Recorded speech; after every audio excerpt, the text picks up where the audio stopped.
When was the supreme court established under British India?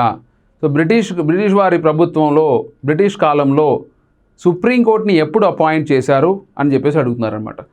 మనకి British కాలంలో British ఇండియాలో 1773లో 1773 regulating చట్టం 1773 రెగ్యులేటింగ్ యాక్ట్ ప్రకారం 1773 రెగ్యులేటింగ్ యాక్ట్ ప్రకారం ఒక సుప్రీంకోర్టుని కలకట్టాలో ఎస్టాబ్లిష్ చేయడం జరిగింది.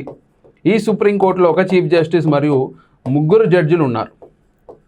చీఫ్ జస్టిస్ మనకి ఎలిజా ఇంఫే చీఫ్ జస్టిస్గా వ్యవహరించారు ఆ టైంలో 1773లో. 1773 యాక్ట్ ప్రకారం రెగ్యులేటింగ్ యాక్ట్ ప్రకారం ఈ సుప్రీంకోర్టుని 1774లో అపాయింట్ చేయడం జరిగింది.